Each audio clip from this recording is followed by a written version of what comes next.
আসসালামু আলাইকুম রহমতুল্লাহ বরকাতুহ। আরেক বাড়িতে যাইতেছি আমরা। দেখি ওনার হাড়ে সমস্যা ছিল, এর আগে আসছিলাম টাকা দিতে, ওনারা এর আগে এসে টাকা দিয়ে গেছিলাম। উনি কোরআন পড়তেছে। আসসালামু আলাইকুম, কি ভালো আছেন? মনে করো কোনো চলে বসতে পড়া কোনো কামাই নাই, নাই, স্বামী মারা গেল, আস্তে আস্তে ফুলা আস্তে আস্তে কত রকম কথা জামালা গেল, আবার নিজে আনা কারে বাঁচামো জানেন, এইভাবে বিপদ গেল আমার। স্বামী মারা গেল বলো, তখন আপনি স্বামীর কথা শুনলাম না, তখন কা কইতেছে আল্লাহ আপনার স্বামী মারা গেছে? মারা গেছে যে আজকে 2 মাস আড়াই মাস। ও আল্লাহ ওনারে জান্নাতুল ফিরদাউস দান করুন। এখন কিভাবে চলাফেরা করেন, আপনার কি হাল অবস্থা? কিছু করা হয় না, জায়গায় জিজ্ঞাসা করলাম কিছু ব্যথা উঠতে পারে।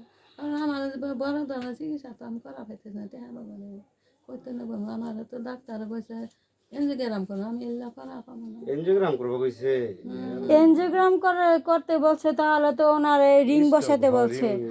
আপনার ওষুধ দেন না, এনাতুন গেছিলাম না, থোড়া ওষুধ দেন, ওই যে কয়টা বড়ি দিছে না বেদনা করে, আর ওই যে ওটা জিবার তলা সবসময় দিয়ে যায়। হ্যাঁ আমি জানি, আমার হাজবেন্ড অসুস্থ না। তলা না সবসময় দিয়া চলি যে এইভাবে। আল্লাহ এখন আগর নাই কিছু, আমরা কিছু করা পাম না, না রে এইভাবে বেজি কয়দিন বাচ্চা থাকে। আল্লাহ ভরসা। দেখেন উনি স্ট্রোক করছে, ওনার হার্ট অ্যাটাক করছে, ওনার মানে এনজিওগ্রাম করতে বলছে, টাকার অভাবে উনি চিকিৎসা করতে পারতেছে না, এই অবস্থা। এখন সবাই একটু দৃষ্টি আকর্ষণ করেন, দেখেন আর একটু চিকিৎসা করার যদি একটু ব্যবস্থা করে দিতে পারি তাহলে তো আলহামদুলিল্লাহ। মাটা কোরআন পড়তেছে, আল্লাহ তালা যারা আল্লাহর প্রতি সহানুভূতি থাকে তারা আল্লাহর কাছে অনেক কিছু ভালো পায়। তো আপনারা সবাই দেখেন একটু ওনারে একটু চিকিৎসার জন্য কিছু ইয়ে করতে পারেন কি না। আমার বিকাশ নাম্বার হচ্ছে 0192 884996, আর আমার ফেসবুক পেজ হয়েছে আবু বকর বিন রৌফ, আর ইউটিউব চ্যানেল হয়েছে Abdur human lover by Rauf.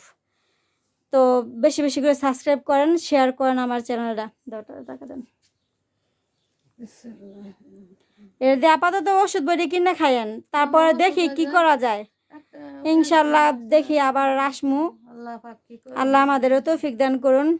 দেখি আপনাদের ভিডিওটা সবাই দেখা, কেউ যদি সহানুভূতি হয় তাহলে তো অবশ্যই।